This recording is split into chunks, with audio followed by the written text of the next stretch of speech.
Chevaux et Psycho, un podcast de l'Institut de formation en équithérapie. Saison 1, épisode 2. Anne-Sophie Mathieu, qu'est-ce que l'équitie ? Bonjour, moi je suis Anne-Sophie Mathieu, je viens de l'association Pas à Pas. Voilà, cette association, je l'ai créée en 2004 suite à un constat sur le terrain qu'il n'y avait pas vraiment de lieu bien approprié pour accueillir des personnes en situation de handicap ou en difficulté à ce moment-là dans notre région. L'association Pas à Pas se trouve actuellement dans le village des Brévières, dans les Yvelines, non loin de Rambouillet, voilà, à proximité des Haras des Brévières, pour ceux qui connaissent un peu l'endroit. Donc, à l'époque, quand les personnes ou les établissements spécialisés voulaient emmener les personnes en situation de handicap pratiquer, rencontrer les chevaux, ça se passait dans des centres équestres avec des personnes qui n'étaient pas particulièrement formées, qui ne connaissaient pas forcément le handicap, donc avec des moniteurs qui souvent étaient de très bonne volonté, plein de générosité, de sens d'accueil, mais qui pour autant n'avaient pas des compétences en matière d'accompagnement de personnes handicapées, ni de matériel adapté. Donc c'est pour cette raison que moi j'ai créé l'association Pas à Pas. Voilà, nous accueillons des personnes, des adultes, des enfants, avec tout type de problématiques, aussi bien dans le champ du handicap que dans le champ de la difficulté psychologique, du mal-être. Alors moi je fais partie de la Fédération nationale Handi-Cheval, et ce depuis une quinzaine d'années. Et je fais partie de son conseil d'administration depuis environ 5 ans. Voilà. À la base, je suis psychologue et j'ai choisi la formation de handi-cheval. Alors, ça vous paraîtra peut-être un peu étrange parce que de la part d'une psychologue, on peut s'attendre à ce que la formation recherchée soit une formation plutôt de thérapeute. Alors à cette époque-là, quand moi j'ai fait cette formation, il existait la formation de la FENTAC, Fédération nationale des thérapies avec le cheval, la formation qui était plus axée sur le soin psychique, la formation de Bobigny qui était plus axée sur la rééducation et le sport pour les personnes en situation de handicap, et puis la formation handi-cheval. Et cette formation m'a semblé correspondre le mieux à ma recherche d'appréhension de la personne dans sa globalité. Donc voilà, c'est la raison pour laquelle, même en tant que psychologue, j'ai choisi cette formation-là. Alors, à l'association Pas à Pas, nous accueillons pas mal de stagiaires, parce qu'il y a peu d'endroits où on accueille des stagiaires dans la région. Et les stagiaires, alors elles sont vraiment... enfin, je dis elles parce qu'il y a rarement des hommes. De temps en temps quand même. Donc ils sont de plein d'origines différentes. Alors des psychologues en formation, en Master 1 ou en Master 2, des personnes qui font le DU par exemple de relations homme-animal de Paris 5, voilà, des stagiaires de la Fédération française, non, la SFE, la Société française de l'équithérapie. On va y arriver. Ouais, c'est ça, comme Karine. Pardon. Voilà, des personnes qui font la formation de la SFE, des personnes qui font la formation de la FENTAC, des personnes qui font la formation d'équiciens, des personnes... j'ai même eu une stagiaire en histoire qui voulait faire un travail sur l'histoire de l'équithérapie en France, donc qui est venue observer un petit peu ce qui se passait, comment ça fonctionnait, tout ce travail avec le cheval, même si nous, on se réclame justement de ne pas pratiquer de l'équithérapie. Et puis, quoi d'autre comme stagiaire ? Oui, beaucoup de personnes, alors pas des stagiaires, mais des personnes qui sont en questionnement. Alors des jeunes, que ce soit des lycéens ou des jeunes d'université, qui sont vraiment en questionnement sur leur devenir professionnel. Ils savent qu'ils veulent travailler avec les gens, ils savent qu'ils veulent travailler avec les chevaux, mais ils ne savent pas s'ils veulent être moniteurs d'équitation, s'ils veulent se diriger vers le soin. Donc voilà, on se rencontre pour discuter et rencontrer ensemble ce type d'activité pour avoir une meilleure vision de nos pratiques. Et des adultes aussi qui sont en questionnement sur un projet de reconversion professionnelle. Voilà. Je pense n'avoir oublié personne, mais peut-être. Donc, Pas à Pas est un lieu relativement ouvert en termes d'accueil et de rencontre de personnes, voilà, en fonction de nos disponibilités de planning. Donc voilà, le champ est ouvert pour les personnes qui souhaitent nous rencontrer. Et bien, du coup, moi, je vais vous parler un petit peu du métier d'équicien, hein, comment on est arrivé à cette identification de métier. Alors, c'est au sein de la Fédération nationale handi cheval. Alors, la notion de métier, l'idée est présente depuis très longtemps. Parce que beaucoup d'acteurs du champ médico-social exerçaient au sein de leur structure professionnelle, par exemple, et avaient ce désir de ne plus pratiquer que ce type d'activité, par exemple. Donc, c'est un grand questionnement et long questionnement. Voilà, alors, cette réflexion en handi cheval a permis à Isabelle Claune, la présidente de la Fédération nationale handi cheval, d'identifier et de nommer ce métier d'équicien. Voilà, à partir du constat qu'un métier, ça naît du terrain. Voilà, et ça devient un métier à partir du moment où on identifie des compétences. Et à partir du moment où ces compétences sont indispensables à la réalisation d'un métier. Ça garantit aussi l'idée d'une responsabilité. Voilà, donc ce métier d'équicien répond aux besoins d'identifier des compétences en termes d'accompagnement avec le cheval dans des personnes en situation de handicap. Alors le métier d'équicien, le nom, il a été déposé en INPI en juillet 2010. Il vient de la racine équus et du suffixe ien, IEN, qui signifie profession. C'est un métier transdisciplinaire avec pour caractéristique la relation d'aide dans le cadre d'actions à médiation avec le cheval.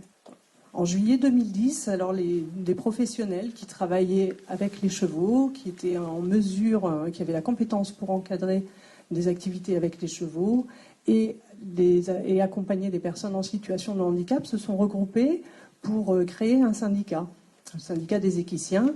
Et la volonté de ce groupement et de ce syndicat, c'était justement d'identifier, de clarifier ce métier et aussi de réglementer les compétences et les champs d'action inhérents à ce métier. Alors on a mis en place une formation pour adultes qui donne un diplôme privé et qui se fait sur un cursus de 2 ans. Donc quand on est équicien, on pratique l'équicie et on a une éthique et une déontologie pour garantir la qualité de ce métier. Alors l'éthique du métier d'équicien, elle s'appuie sur un certain nombre de valeurs issues des courants humanistes. Et entre autres, la première chose, c'est l'écoute totale de la personne. Alors l'écoute des mots MOTS, mais l'écoute des mots MAUX, évidemment. L'écoute des corps. Alors les corps, c'est le corps de la personne que l'on accompagne, le corps du cheval et notre propre corps aussi. Dans l'écoute du corps, il y a l'écoute des postures, l'écoute des tensions musculaires, des relâchements musculaires, l'écoute des différentes mimiques, aussi bien au niveau de la personne qu'au niveau du cheval. Alors il y a aussi la volonté de comprendre, qui est à la base de cette éthique. L'absence de jugement, bien évidemment, à partir du moment où on a un jugement, on ne peut plus aider la personne. L'acceptation de l'autre tel qu'il est, et non pas tel qu'on voudrait qu'il soit. Et le respect du bien-être animal et humain. Alors cette éthique, elle est garantie par une déontologie qu'on définit particulièrement par le respect de la démarche d'observation. Alors cette démarche d'observation, elle est vraiment garante de l'écoute et du non-jugement.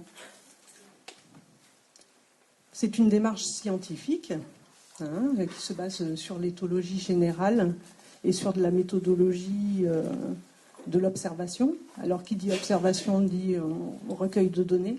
On parle d'observation objective. On va définir différents critères qu'on va noter. On va voir si on les retrouve ou si on ne les retrouve pas, dans quelle mesure on les retrouve, pour avoir une situation, un état des lieux vraiment objectif de la situation. Et non pas se baser sur nos propres sensations qui peuvent être parfois vraiment très parasitées et entachées de nos propres représentations. Garantit aussi la déontologie, l'accompagnement à projet. Alors là, ça fait partie, ça correspond à la méthodologie de projet de l'action sociale. Donc on va travailler à la base, avec la base d'un projet, avec des objectifs et des moyens pour réaliser ces objectifs. Et puis la relation d'aide. Alors la relation d'aide, dans le métier d'éthicien, elle se fait en réseau avec différents spécialistes, différents professionnels, qui vont être des professionnels de l'action sociale, du domaine thérapeutique, du champ éducatif, du champ médical. Alors pour ce qui est de la relation d'aide, nous nous basons sur l'idée de la relation d'aide de Carl Rogers et de l'école de Palo Alto. Alors cette relation d'aide, c'est l'idée qu'une personne puisse acquérir, comprendre quelque chose de son état, de sa situation, de manière à pouvoir progresser et apprendre des nouvelles choses, des nouveaux gestes, des nouvelles attitudes, de manière à satisfaire ses besoins ou de pouvoir résoudre un problème.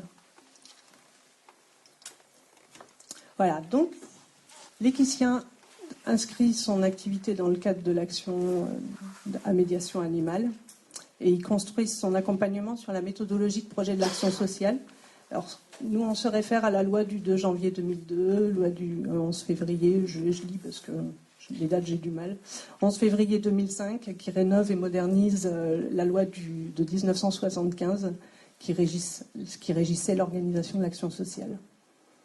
Voilà, donc cette action à projet, ça s'appuie vraiment sur le projet de la personne, avec son accord, son accord verbal, si ses capacités cognitives, ses compétences cognitives le lui permettent, ou en tout cas un projet réalisé avec aussi la famille, ou les accompagnants dans le champ éducatif, quand la personne est en établissement spécialisé, par exemple. Alors cette démarche de l'action sociale, c'est une démarche de mise en place d'état des lieux, dont je parlais déjà avec l'observation. Et puis à partir de cet état des lieux, on met à disposition, avec le cheval, des moyens en regard d'objectifs qu'on a initiés par la réalisation du projet de la personne. On va émettre soit des conclusions, des propositions, des hypothèses à partir de recueils de données objectives. Voilà, donc l'équicien, c'est un professionnel de l'observation directe. Alors, il a des compétences dans la relation humaine, dans la construction de la personne, le comportement animal, les communications inter- et intra-espèces. Il a des compétences en éthologie scientifique, en psychologie, en anatomie, en physiologie, en communication humaine et animale. C'est un cavalier confirmé, une bonne connaissance du cheval. Voilà. Ce qui me semble vraiment important de spécifier par rapport à mes collègues ici qui sont pas tout à fait mes collègues puisqu'on ne pratique pas le même métier, c'est que nous, on n'est pas des thérapeutes. On n'est pas du tout des thérapeutes. Par contre, on peut mettre en place des projets à visée thérapeutique, soit en fonction de nos compétences initiales. Par exemple, voilà, moi je suis psychologue, donc je peux mettre en place un projet thérapeutique. Ou en tout cas, pour ceux qui n'ont pas ces compétences initiales, de toute manière en réseau avec des thérapeutes, que ce soit dans le champ de la rééducation, dans le champ médical, dans le champ psychologique. Mettons en place aussi des actions à visée éducative. et des actions à visée de loisir. Alors, vision à visée de loisir, ça ne veut pas dire pratique de l'équitation. La pratique de l'équitation adaptée, elle est réservée aux moniteurs d'équitation. Et bon, ça, c'est Claire Marine qui en parlera davantage peut-être. Voilà, donc tout ça pour vous dire qu'entre autres, que le métier d'équicien se qualifie au travers de compétences qu'on a repérées et de connaissances qui nécessitent une formation vraiment spécifique. Alors, aucune formation fabrique de compétences. Il ne suffit pas d'avoir été formé pour être compétent. L'expérience non plus ne fait pas de la compétence. Et par contre, une formation, elle va dispenser des savoirs, des savoir-faire qui doivent générer de la compétence, ou devraient, évidemment. Voilà. Donc, ce qui est vraiment important aussi dans ce métier d'équicien, et pour moi, c'est la rencontre du cheval, et que les personnes qui viennent rencontrer les chevals puissent se rencontrer elles-mêmes, voilà, afin de progresser, d'évoluer avec les chevaux. Je vous remercie.